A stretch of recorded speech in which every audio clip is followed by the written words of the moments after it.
आवाज दो, हमसे टकराएगा। सीटू के बैनर तले तहबाजारी यूनियन ने शिमला एचआरटीसी कार्यालय के बाहर धरना प्रदर्शन किया।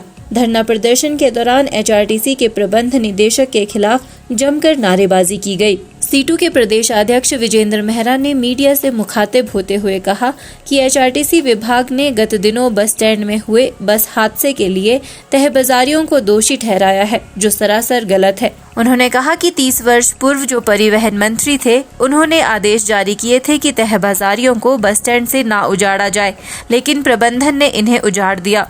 मेहरा ने कहा कि प्रबंधन अपनी नालायकी को छुपाने के लिए अपनी गलतियों का ठीकरा तहबाजारियों के ऊपर फोड़ रहा है। उन्होंने कहा कि बस स्टैंड पर पहले भी ऐसे हादसे पेश आए हैं, जिसके लिए एचआरटीसी अधिकारी जिम्मेवार है। मेहरा ने कहा कि एचआरटीसी प्रबंधन ने सुप्रीम कोर्ट के आदेशों को नकार कर कानून की अवहेलना की है।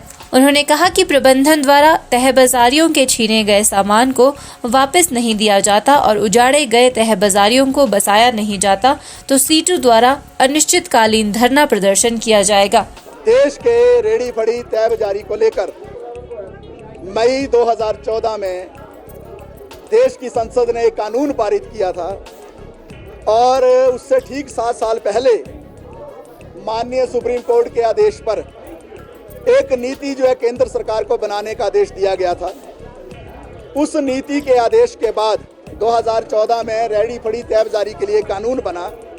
ये कानून स्पष्ट रूप से कहता है कि जो भी देश के अंदर तहबाजारी का काम करने वाले लोग हैं, उनको उजाड़ा नहीं जा सकता है। पिछले दिनों बस स्टैंड के अंदर आपको पता है कि दुर्भाग्यपूर्ण हादसा हुआ, जहां पर जो है दिन दिहाड़े बस के नीचे एक महिला आ गई, उनकी मौत हो गई।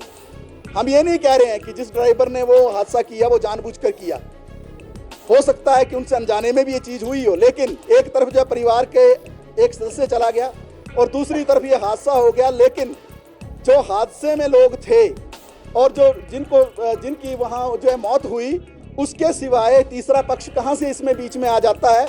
क्योंकि जो ओल्ड बस स्टैंड के अंदर जो 40 साल से तहबाजारी का कार्य कर रहे थे, जो यहाँ आपको पता है पीछे जो है छोटी छोटी जो है तहबाजारियाँ थी, जहाँ किसी को जो है कोई जो है अंडे लगाता था, कोई जो है टिक्की मोमोज लगाता था, उनको वहाँ से ये कहकर उखाड़ दिया गया कि आपके कारण ये एक्सीडेंट हुआ। मुझे बताइए, बस पर वो बैठे थे क्या जिन्होंने एक्सीडेंट किया?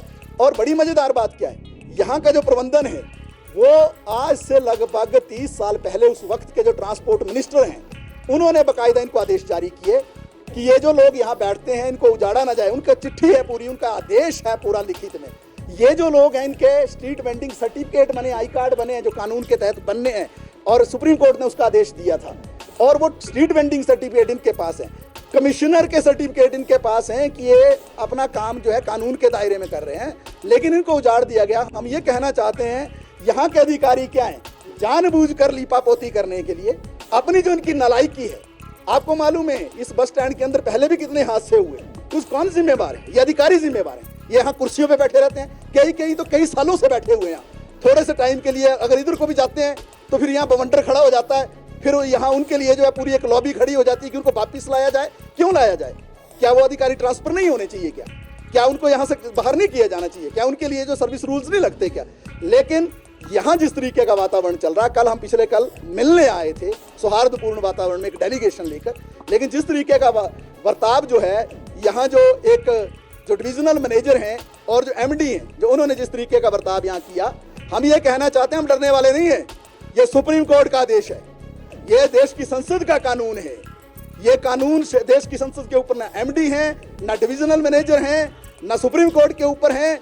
ये स्ट्रीट वेंडिंग का कानून जो है जनता का कानून है, ये लागू करना पड़ेगा। अगर ये लागू नहीं करेंगे, उसी कानून के अंदर जो दूसरे प्रावधान है हम इनके खिलाफ एफआईआर करेंगे। हिमाचल न्यूज़ 24/7 के लिए शिमला से सपना शर्मा की रिपोर्ट।